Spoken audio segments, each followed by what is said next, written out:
I welcome you all my dear students to my channel engineers study. ठीक है, देखिए student, page number 21 treasures of English class 6 की जो book है उसे आज हम डिस्कस करने वाले हैं। देखो कह दिया टाइम फॉर डिस्कशन, इसमें कुछ चीजें जो डिस्कशन है क्लास का। ठीक है, क्या टॉपिक है देखो, do you think having a panchayat, क्या आपको लगता है कि पंचायत के होने से है ना help villagers to sort out their quarrels and dissensions in an easy and fair manner। देखो स्टूडेंट, जो भी क्वेरल्स होते हैं, जो मिसअंडरस्टैंडिंग होती है, डिसेंशन होते हैं लोगों के बीच में, क्या उसे सॉल्व करने के लिए बहुत ही इजी और फेयर तरीके से, अच्छे तरीके से सॉल्व करने के लिए विलेज में पंचायत का होना एक अच्छी बात है क्या?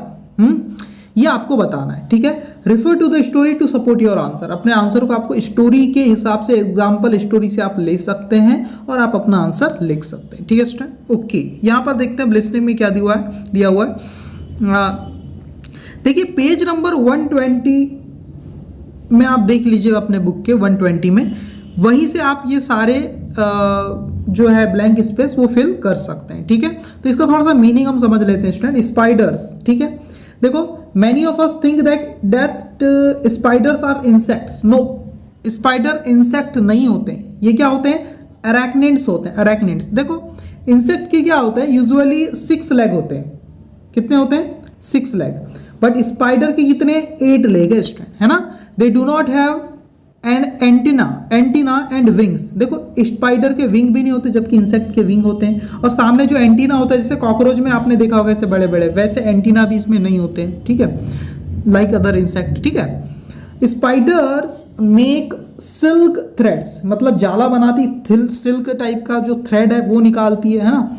That are used by them in different ways, और उस सिल्क थ्रेड का है ना कई अलग अलग तरीकों से वो यूज करती स्पाइडर, है ना। They release the silk thread through pores of creating cob web. अपने बॉडी के पोर से वो इस थ्रेड को निकालती है जिससे वो क्या बना सके, अपना जाल बना सके। ठीक है ना student, okay. The silk material released by them is also a complex protein. वो क्या होता है? एक प्रकार का प्रोटीन होता है। Old and damaged webs are often consumed. ये एस जो है ये ऐसे लिखा गया, इससे आप भूल जाइए, है ना। क्या होता है? कंज्यूम कर लेती, जो पुराना हो जाता है उनका जो जाला, उसे स्पाइडर खुद ही खा लेती, कंज्यूम कर देती है ना। By some spiders for conserving the protein rich used silk. क्यों? क्योंकि उसमें सिल्क में प्रोटीन होता है, उसका जो जाला होता है वो प्रोटीन से ही बना होता है, तो उसे वो स्पाइडर खा लेती जब वो पुराना हो जाता है, तो है ना। With the help of this silk strands they receive and send signals to each other। सही है, सिल्क थ्रेड के थ्रू वो एक दूसरे को सिग्नल भी भेजा करती है, जैसे कि हंगर का, एंगर का, फियर का, पहचान का, इस टाइप से। तो spider have no teeth, spider के कोई टीथ नहीं होती है ना। And they feed by injecting a poison. और वो कैसे जीती? वो पॉइजन इंजेक्ट कर देती, पॉइजन डाल देती अपने विक्टिम की बॉडी में, अपने शिकार की बॉडी में, जिसका वो शिकार करती है ना, एक पॉइजन डाल देती है अपने बॉडी से। ठीक है ना, ओके। तो बस ये चीज़ें आप फिल कर सकते हो। देखते हैं आगे और क्या दिया हुआ है। ठीक है गाइस, देखिए अब ग्रामर हम सीखने वाले हैं, बहुत इंपॉर्टेंट चीज़ आ गई है। अब ध्यान से आपको पूरा लेक्चर देखना है स्टूडेंट। ठीक है, देखो क्या है, सेंटेंसेस। सेंटेंस क्या होता है देख लेते हैं। Read this group of words careful. ये जो ग्रुप ऑफ वर्ड दिया है इसको केयरफुल तरीके से पढ़ना है आपको, अच्छे से पढ़ते हैं। देखो क्या है, blue shirt boy the wearing is a.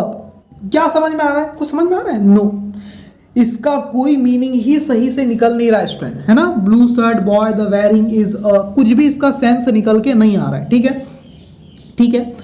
Now read this group of word. यही जो ग्रुप ऑफ वर्ड था उसको अरेंज करके अब इस टाइप से लिख दिया। अब देखते हैं क्या होता है। The boy is wearing a blue shirt. The boy मतलब वो लड़का जिसने ब्लू शर्ट पहना हुआ है। वो जो लड़का है उसने क्या किया है? ब्लू कलर का शर्ट पहना हुआ है। अरे यहाँ तो सेंस निकल गया, यहाँ पर मीनिंग निकल गया। देखो जैसे कि जो ग्रुप ऑफ वर्ड्स होते हैं ना, उसको सही सीक्वेंस में हमें अरेंज करना होता है, तब जाके वो एक मीनिंगफुल सेंस आपको दे पाता है। ठीक है ना, तभी जाके हमारा सेंटेंस बनता है। वर्ड्स को आप बस लिख देंगे तो सेंटेंस नहीं बनेगा, उन वर्ड्स को सही सीक्वेंस में आप लिखेंगे तब जाके आपका सेंटेंस बनेगा स्टूडेंट। ठीक है, तो ये सेंटेंस नहीं है, ये सेंटेंस है, क्योंकि वर्ड्स को सही क्रम में, सही सीक्वेंस में अरेंज किया है और अब उसका कुछ मीनिंग भी निकल रहा है। क्लियर है ना स्टूडेंट? ओके, ये वर्ड क्विज में क्या दिया देख लो। Which of the following words cannot be formed for consigns. ये देखो कंसाइंस जो वर्ड है इसके लेटर्स का यूज करके ऐसा कौन सा वर्ड है जो नहीं बनाया गया है, वो है कजिन, COUSIN, कजिन, क्योंकि कजिन में यू है और कंसाइंस में कहीं भी यू नहीं है, तो यहां पर कजिन में आपको टिक करना है। ठीक है। अब देखो क्या लिखा है, the first group of word make no sense. देखो पहला जो ग्रुप ऑफ वर्ड है उसका कोई सेंस ही नहीं है, वेयर एज जबकि the second group of word make sense, और सेकंड जो ग्रुप ऑफ वर्ड है उसका कुछ ना कुछ सेंस निकल। A group of words that makes sense is called a sentence. Group of words जिसका मीनिंग निकल सके वही क्या होता है, सेंटेंस होता है। अभी हमने देखा a sentence always begins with a capital letter, और किसी भी सेंटेंस की शुरुआत किससे होती है स्टूडेंट, कैपिटल लेटर से होती है। There are 4 kinds of sentences, 4 type के सेंटेंसेस होते हैं स्टूडेंट। देखो क्या है वो, पहला है इंपेरेटिव सेंटेंस, फिर है डिक्लेरेटिव, फिर है इंटेरोगेटिव और फिर होता है एक्सक्लामेटरी सेंटेंस। बहुत ही आसान है, सारी चीजें मैं आपको अभी एक एक करके समझाऊंगा और कभी आप भूलोगे भी नहीं, है ना। इंपेरेटिव सेंटेंस क्या होते हैं, बहुत ही आसान student, a sentence that express a command, makes a request और suggestion is a imperative sentence. ऐसे सेंटेंस जिसके थ्रू आप किसी को ऑर्डर देते हो, कमांड देते हो, है ना, रिक्वेस्ट करते हो और सजेशन देते हो। मतलब कि ऑर्डर, एडवाइस और रिक्वेस्ट, जब भी ऑर्डर देते हैं हम, एडवाइस देते हैं और रिक्वेस्ट करते हैं स्टूडेंट, तब इन सेंटेंस को हम क्या कहते हैं, इंपेरेटिव सेंटेंस कहते हैं, जिनके थ्रू हम क्या देते हैं, ऑर्डर देते हैं, एडवाइस देते हैं और रिक्वेस्ट करते हैं, है ना। ऑर्डर कैसे देते हैं हम, जब भी ऑर्डर देते हैं ना स्टूडेंट हम किसी को, तो हमेशा वर्ब की पहली फॉर्म से देते हैं स्टूडेंट। आपको ऑर्डर देना है उधर जाओ, तो आप क्या बोलोगे, गो देयर, बोलोगे गो देयर। आपकी टीचर आपको जनरली ऑर्डर देते रहती तो किस टाइप के सेंटेंस बोलती, कम इन, कम इन। देखो कम क्या है, वर्ब की पहली फॉर्म है कम, है ना। सिट डाउन, देखो सिट क्या है, वर्ब की पहली फॉर्म है। इस टाइप से ऑर्डर दिया जाता है। जैसे कि आपको बोला जाता है close the window, close the window. अब ये क्या है, क्लोज द विंडो, ये एक सेंटेंस है, ठीक है। इसमें देखो क्लोज वर्ब की बेस फॉर्म, वर्ब की पहली फॉर्म से आपको क्या दिया गया है, सेंटेंस की शुरुआत हुई है ना। तो ये होता है ऑर्डर देने वाला सेंटेंस, ठीक है ना स्टूडेंट। ओपन द डोर, देखो ओपन द डोर, सही है। इसमें क्या हो गया, वर्ब की पहली फॉर्म से सेंटेंस की शुरुआत हुई, तो ये क्या है, एक ऑर्डर है। तो टीचर जनरली आपको ऑर्डर देते हैं, जैसे कि अब नेगेटिव ऑर्डर देना है तो डोंट लगा दो, don't open the door, don't go there, don't close the window, इस टाइप से, है ना। कुछ करने का या ना करने का ऑर्डर दिया जाता है। तो सेंटेंस की शुरुआत किसके से होती है, वर्ब की बेस फॉर्म से होती है। ये आपको पता चल गया, ठीक है। अब देखो यू मस्ट स्टडी हार्ड। अब ये सेंटेंस पढ़ने से क्या समझ में आ रहा है, आपको कड़ी मेहनत करनी चाहिए, अच्छे से पढ़ाई करनी चाहिए। यू मस्ट स्टडी हार्ड, तो यहां पर क्या कर रहे हैं, सजेशन दे रहे हैं स्टूडेंट, है ना। तो जब भी आपको ऑर्डर देना हो, सजेशन देना हो, रिक्वेस्ट करना हो, प्लीज हेल्प मी, है ना, प्लीज राइट द आंसर, है ना, प्लीज नोट डाउन, तो ये सब क्या है, ये रिक्वेस्ट है, प्लीज लग गया तो बहुत आसान है ना स्टूडेंट, है ना।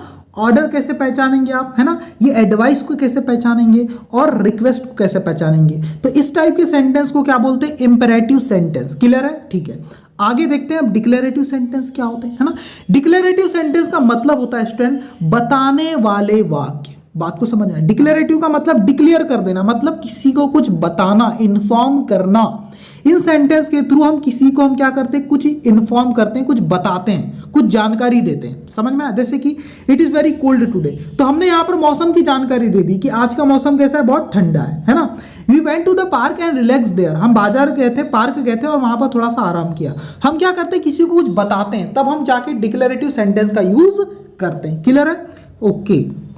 अभी और समझ में आएगा आगे, ना, कोई टेंशन की बात नहीं है। इंटरोगेटिव सेंटेंस क्या होता है, जब हम किसी से बताते नहीं, किसी से कुछ पूछते हैं, बताते हैं तब डिक्लेरेटिव सेंटेंस, है ना, और पूछते हैं तब इंटरोगेटिव सेंटेंस, है ना। आपसे कोई सवाल पूछा जाएगा तो वो क्या होगा, इंटरोगेटिव सेंटेंस होगा, और जब उसका जवाब दोगे ना आप, तब वो डिक्लेरेटिव सेंटेंस होगा। देखो सब बात को समझना, जैसे कि is laughter good for health, क्या हंसना हेल्थ के लिए अच्छा है। देखो सेंटेंस में सवाल पूछा है और इसकी शुरुआत, इसकी पहचान क्या है स्टूडेंट, देखो लास्ट में ना इंट्रोगेशन का मार्क होता है, ऐसा देखो इंट्रोगेशन का मार्क, जिससे पता चल जाता है कि कौन सा सेंटेंस है, इंटरोगेटिव सेंटेंस है। Did it rain yesterday night, क्या कल रात बारिश हुई थी। तो देखो इस सेंटेंस के आखिरी में क्वेश्चन मार्क आपको जरूर दिखेगा स्टूडेंट, ठीक है, क्वेश्चन मार्क। ओके, समझ गए इंट्रोगेटिव क्वेश्चन। ओके, और डिक्लेरेटिव की शुरुआत फिनिश कैसे होता है, खत्म कैसे होता है, डॉट के साथ, बस एक फुल स्टॉप का डॉट लगा होता है, खत्म।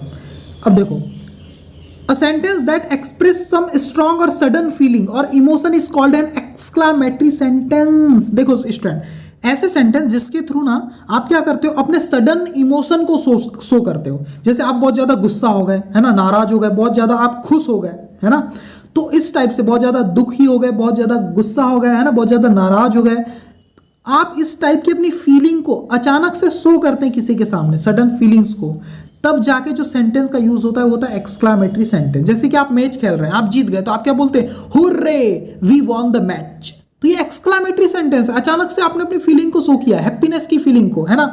आप हार जाते हो तो क्या बोलते हो, oh my god we lost the match, ये भगवान हमने मैच हार गया। तो आप सेंटेंस जैसे पढ़ेंगे तो आपको समझ में आ जाएगा। और इसकी पहचान क्या है, इसकी पहचान ये है कि एक्सक्लामेटरी जो सेंटेंस होते हैं उसके लास्ट में हम ये एक्सक्लामेशन का मार्क लगाते हैं, है ना, एक ऐसी डंडी और नीचे एक पॉइंट, समझ में आ गया ना, एक वर्टिकल बार और नीचे एक पॉइंट, ये होता है एक्सक्लामेटरी सेंटेंस का मार्क। क्लियर है ना, ठीक है। जैसे कि what a beautiful dress this is, कितना ब्यूटीफुल ड्रेस है ये। अचानक आपने किसी को देखा और अपनी हैप्पीनेस की फीलिंग, उसकी तारीफ की फीलिंग आपके मन में आई, वाह कितना अच्छा ड्रेस है, उस फीलिंग को आपने इस तरह से शो कर दिया, what a beautiful dress this is, है ना। जैसे hurray we have won the match, अरे हम मैच जीत गए, देखो ये एग्जांपल अभी बताया था ना। तो इस टाइप से अब देखो हम क्या करने वाले हैं, rearrange these words to make meaningful sentences, punctuate them correctly।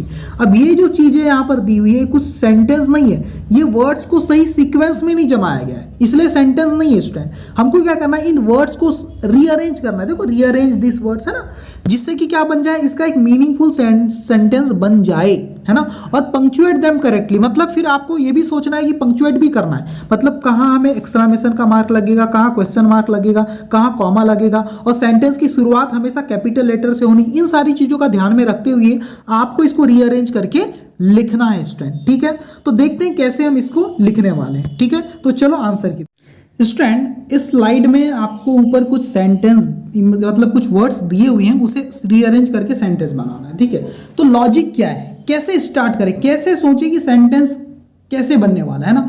तो आपको कुछ नहीं करना है स्टूडेंट, सेंटेंस कैसे बनता है, बेसिक चीज ये है कि सबसे पहले हम क्या लिखते हैं, सब्जेक्ट। क्या लिखते हैं स्टूडेंट, सब्जेक्ट प्लस फिर क्या लिखते हैं, वर्ब। ये होता है हमारा जो बेसिक सेंटेंस बनने की शुरुआत, सब्जेक्ट और फिर वर्ब, है ना। ये हमारा जो है डिक्लेरेटिव सेंटेंस इसी टाइप से बनता है। इंपेरेटिव सेंटेंस कैसे बनता है, वर्ब की पहली फॉर्म से बनता है ना। एक्सक्लेमेटरी सेंटेंस कैसे बनता है, उसमें कुछ वर्ड्स होता है जैसे कि हुर्रे, ओ, आउच, इस टाइप के कुछ वर्ड्स होते हैं ना। और इंटरोगेटिव सेंटेंस हेल्पिंग वर्ब से शुरुआत होती है, सीधे वर्ब से, ठीक है, हेल्पिंग वर्ब वगैरह से, ठीक है। देख लेते हैं, देखो यहाँ पर देखो प्लानिंग दिया है, एक वर्ब की आईएनजी फॉर्म है, फिर इज भी दिया हुआ है, तो इज बन जाएगी हेल्पिंग वर्ब और प्लानिंग बन जाएगा मेन वर्ब। और सबसे पहले आप ये देखो कि सेंटेंस में बात किसकी की जा रही, वही हमारा सब्जेक्ट होगा, उसी को पहले लिखेंगे। देखो planning Rohit is to do what tomorrow, कौन प्लानिंग कर रहा है, रोहित प्लानिंग कर रहा है ना, कि क्या करना है कल, इस बात की प्लानिंग कर रहा है। तो यहाँ पर बन जाएगा sentence, Rohit is planning what to do tomorrow. जैसे कि आप रीडिंग जितनी ज़्यादा करते जाएंगे बुक्स की, चैप्टर्स की, उतना ज़्यादा आपको और एक्सपीरियंस होता चला जाएगा, है ना। Rohit is planning what to do tomorrow, Rohit ये प्लानिंग कर रहा है कि कल क्या करना है, इस बात की प्लानिंग कर रहा है, ठीक है। सेकंड सेंटेंस, यहाँ पर एक वर्ड है जो हमारे लिए पहचान का काम कर रहा है, आउच। देखो आउच वर्ड ने हमें बता दिया कि ये सडनली क्या हो गया है, एक सडन इमोशन को शो किया जा रहा है, एंगर के इमोशन को। जैसे कि आप चल रहे हैं, आपके पैर पे कोई किताब गिर गई अचानक आपके पैरों के ऊपर, तो आप क्या बोलते हैं, आउच आउच, है ना, इस टाइप से। तो सडन इमोशन है यहाँ पर, है ना, तो एक्सक्लेमेटरी सेंटेंस हो जाएगा। तो ouch you dropped the book on my foot, है ना, ouch you drop the book on my foot. तो ये सेंटेंस ऐसे बन जाएगा। आउच के बाद थोड़ा सा रुकते हैं ना, फिर बोलते हैं you drop the book on my foot, और देखो लास्ट में एक्सक्लेमेशन का मार्क मैंने लगा दिया, ठीक है। हाँ, थर्ड देखो, थर्ड क्या बोल रहा है, will I visit aunt my today. देखो क्या है, देखो मैं, आई क्या है, सब्जेक्ट है, और विजिट एक वर्ब है, और विल हेल्पिंग वर्ब है, तो आई विल विजिट ये सेंटेंस बन जाएगा। किसको विजिट करने का मतलब होता है मिलने जाना, आई विल विजिट, मैं मिलने जाऊंगा, किससे, माई आंट, अपनी आंट से, कब, आज, है ना, ये मतलब उसका। तो ये सेंटेंस ऐसे बन जाएगा, I will visit my aunt today, ऐसे बन जाएगा। ठीक है स्टूडेंट, ये आपका सेंटेंस बनने वाला है। ओके, आगे देखो क्या सेंटेंस एक और, मेक डोंट नॉइस। देखो डोंट डजंट है ना, डोंट का नॉइस, मेक डोंट नॉइस मतलब इसका है डोंट मेक नॉइस, मतलब आप हल्ला मत करो। एक टीचर बच्चों को कह रही don't make noise I while away am, जब मैं दूर होती हूँ, जब मैं क्लास से दूर जाती हूँ तो आपको हल्ला नहीं करना है ना, ये मतलब है। तो देखो सेंटेंस ऐसे है, ये थोड़ा एक्सपीरियंस से भी आपको आएगा। डोंट मेक नॉइस और फिर थोड़ा सा कॉमा लगेगा यहाँ पर है ना, एक कॉमा लग जाएगा। Don't make noise while I am away, जब मैं दूर हूँ क्लास से तो आप बिल्कुल हल्ला मत करो। ये ऐसा टीचर स्टूडेंट को क्या कर रही है, ऑर्डर दे रही, कमांड दे रही, इसलिए हम डोंट से स्टार्ट कर दिए सेंटेंस को। ठीक है, तो ये आपके सेंटेंस बनने वाले हैं। आगे देख लेते हैं क्या है। अब जो आपके सामने बहुत ही आसान एक्सरसाइज है, सेंटेंस को पढ़ने की भी जरूरत नहीं है और आप इसे कर लेंगे। बी, ये जो बी दी है ना, ये देखो क्या बोल रहा है, read each sentence and right whether it is declarative, interrogative, imperative और एक्सक्लामेटरी। आपको बताना है कि कौन सा सेंटेंस यहाँ डिक्लेरेटिव, कौन सा इंटेरोगेटिव है, कौन सा इंपेरेटिव, कौन सा एक्सक्लामेटरी। तो सबसे पहले आसान वाला देखते हैं, इंटेरोगेटिव को। इंटेरोगेटिव पहचानना बहुत आसान है, कैसे, लास्ट में क्वेश्चन मार्क जहां दिख जाए ना, वो सेंटेंस क्या होगा, इंटेरोगेटिव होगा। तो आपको कुछ नहीं करना है, यहाँ देखो कौन से सेंटेंस में लास्ट में क्वेश्चन मार्क है, देखो सेकंड में है और थर्ड में, तो ये दोनों हमने सेलेक्ट कर लिए, ये क्या बन गए, इंटेरोगेटिव सेंटेंस हो गए। ठीक है, सीधी सी बात है। अब हम पहचानेंगे क्या, एक्सक्लामेटरी सेंटेंस। कौन सा पहचानेंगे हम, एक्सक्लामेटरी। एक्सक्लामेटरी सेंटेंस की पहचान क्या है, ये वाला मार्क होता है ना, एक्सक्लामेशन मार्क, वो कहाँ कहाँ है, देखो ये है फिफ्थ वाले में है। ठीक है, एक्सक्लामेशन का मार्क बस एक ही में है ना। ठीक है, तो एक्सक्लामेटरी सेंटेंस कौन सा है, फिफ्थ वाला है आपका एक्सक्लामेटरी सेंटेंस। क्लियर है इतना। अब हम डिक्लेरेटिव भी नहीं देखेंगे, अब हम देखेंगे इंपेरेटिव सेंटेंस कौन सा, इंपेरेटिव। इंपेरेटिव की पहचान क्या बताया था, वर्ब की पहली फॉर्म से शुरू होता है ना। डोंट ओपन द विंडो, ये है आपका इंपेरेटिव सेंटेंस। यहां पर हम ऑर्डर दे रहे हैं, देखो फर्स्ट वाला, डोंट ओपन द विंडो, ये फर्स्ट है इंपेरेटिव सेंटेंस। और क्या है, my uncle is arriving soon from Shimla, no. तो ये हो गया आपका डोंट ओपन द विंडो, ये भी इंपेरेटिव हमने समझ गए। अब बच गया आपका डिक्लेरेटिव। तो डिक्लेरेटिव की पहचान कैसे करेंगे, जो डिक्लेरेटिव है ये है फोर्थ वाला declarative, my uncle is arriving soon from Shimla. मेरे अंकल क्या कर रहे हैं, जल्दी आ रहे हैं, किससे, शिमला से आ रहे हैं जल्दी, arriving soon from Shimla. Clear है, बहुत आसान था। ठीक है स्टूडेंट, कर लेंगे आप। ओके, ठीक है। इंट्रोगेटिव कौन से हैं, ये है थर्ड वाला और सेकेंड वाला। मे आई बोरो दिस बुक, कहीं ना कहीं हम सवाल ही तो पूछ रहे हैं, क्या मैं ये किताब ले सकता हूँ कि नहीं, है ना। यहाँ अगर प्लीज वगैरह कुछ रहता या कुछ, तो अब हम रिक्वेस्ट वाला सेंस आता, तब हम इसको इंपेरेटिव में डाल देते, लेकिन अभी ऐसा हम नहीं करने वाले। ठीक है, अब हम ये वाली जो एक्सरसाइज स्टूडेंट, इसको अच्छे से कंप्लीट कर लेते हैं। ठीक है स्टूडेंट, ये आपकी लास्ट एक्सरसाइज है, बी वर्ड वाइज। ठीक है, देखो क्या है, सारे आंसर मैंने लिख दिए है ना। फोर्थ में क्या आने वाला है, ये आने वाला है ड्रिफ्टेड ओवर। थर्ड में eyes and years open. Second में आएगा मैटर ऑफ कंसर्न, है ना। फिफ्थ में आएगा इजी टू यूज। सिक्स में आएगा स्टर्न एक्सप्रेशन इजीली अवेलेबल, ये फर्स्ट में आएगा। ठीक है, ये आंसर है। देखो क्या है, पढ़ लेते हैं, अब थोड़ा सा मीनिंग भी समझ लेते हैं इसका, है ना, क्या कुछ दिया हुआ है।